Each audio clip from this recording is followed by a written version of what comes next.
The world is holding its breath tonight as Hurricane Melissa, a storm unlike any seen in decades, roars across the Caribbean Sea with unimaginable power.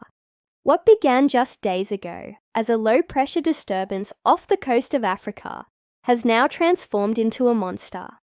A rare Category 5 hurricane, packing sustained winds of over 175 miles per hour. Satellite images show a perfectly symmetrical eye, glowing like a dark jewel in the center of swirling fury.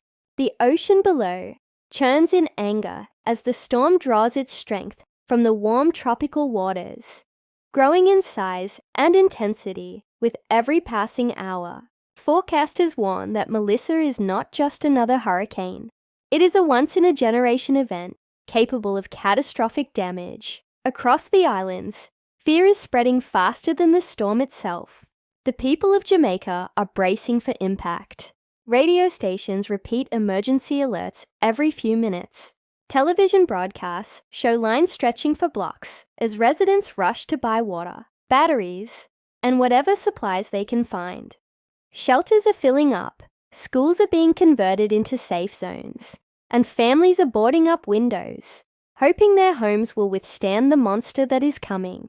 The streets are quieter than usual. The skies darken with an eerie stillness, the kind of silence that only comes before a storm. In the small coastal town of Port Maria, fishermen pull their boats onto higher ground. One man, his face etched with worry, tells reporters he has never seen the sea behave this way. "It's like the ocean is alive," he says, watching massive waves pound the shore even before the storm has arrived. Nearby, a young mother packs clothes and food into a single bag for her children, her voice trembling as she tells her son that they're just going on a short trip. Hiding her fear behind a fragile smile, meteorologists tracking the storm describe it as a perfect but deadly machine. In just 48 hours, Melissa's wind speeds jumped by nearly 60 miles per hour, an explosive intensification that stunned experts around the world.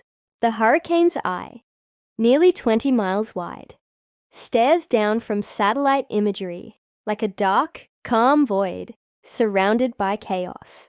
The National Hurricane Center has issued its highest level warnings, calling Melissa potentially catastrophic and urging everyone in its path to evacuate immediately. But for many in Jamaica, there is nowhere to go. Flights are grounded, roads are flooding, and time is running out. By midnight, the first outer bands reach the eastern coast. Sheets of rain begin to fall, bending palm trees like twigs. Power lines sway violently as gusts hit the island with the strength of freight trains.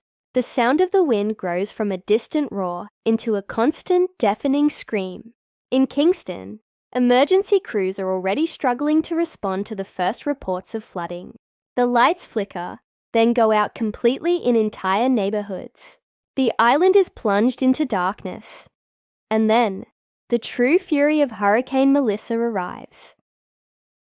The eye wall slams into Jamaica's northern coast with unimaginable force. Roofs tear off like paper, walls crumble, and cars are tossed through the air like toys.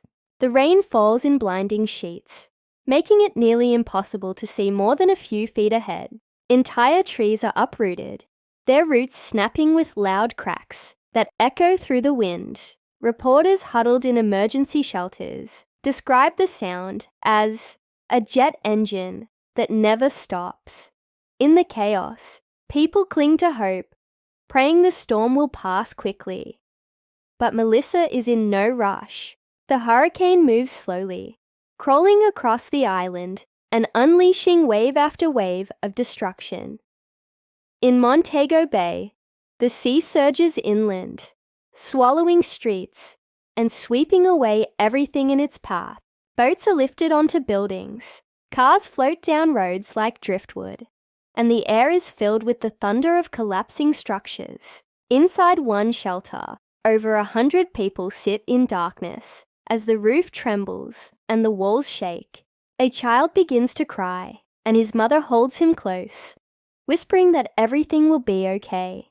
But deep down, she knows the storm outside is rewriting the history of her island. International aid organizations are already mobilizing, but even they admit that help may not arrive in time. Communication lines are down. Airports are flooded. The main ports are inaccessible. The Jamaican government has declared a state of emergency, urging citizens to stay indoors until further notice. The Prime Minister's voice, broadcast over emergency radio, carries both strength and sorrow as he says, "We are a strong nation, but this storm will test us like never before." As dawn approaches, the first light reveals a landscape unrecognizable. Entire neighborhoods lie in ruins, trees stripped bare, power poles snapped in half, roads transformed into rivers. People emerge cautiously from shelters, some in tears, others in stunned silence. The once lively streets of Kingston are covered in debris, fragments of roofs, broken glass, and twisted metal. The air smells of salt, rain, and smoke. Reporters on the ground describe scenes of both heartbreak and resilience. Volunteers dig through rubble searching for survivors. Strangers share food and water. Soldiers work to clear the roads, guiding families to safety. Despite the devastation, there is an unbreakable spirit among the people. The same spirit that has carried Jamaica through hurricanes, earthquakes, and every hardship before. As international cameras capture the aftermath, the world begins to understand the scale of Hurricane Melissa's destruction. Entire regions remain without power. Hospitals are running on backup generators. The United Nations estimates that tens of thousands have been displaced, and billions of dollars in damage have been done. But beyond the statistics are the faces. Families torn apart, homes lost, and lives changed forever. Meteorologists say Melissa is now moving northward, gradually weakening over cooler waters. But the memories it leaves behind will not fade soon. Experts warn that this storm may mark a new era in the climate crisis, a signal that warmer oceans are fueling stronger, faster, and more unpredictable hurricanes. The Caribbean, already vulnerable, stands at the front line of a changing planet. In the days that follow, stories of survival emerge. A baby born in a shelter during the height of the storm, an elderly couple rescued from their flooded home, a group of neighbors who formed a human chain to save a trapped family. These stories bring hope in the midst of tragedy, reminders that even in nature's darkest moments, humanity shines the brightest. From the beaches now littered with wreckage to the mountains scarred by landslides, the people of Jamaica begin to rebuild. Aid convoys roll in from neighboring islands and global relief agencies. Power crews work tirelessly to restore electricity. Volunteers hand out food and blankets. And through it all, the sound of hammers, voices, and prayers fills the air. The sound of recovery, of resilience, of a nation refusing to be broken. Hurricane Melissa may have passed, but its story is far from over.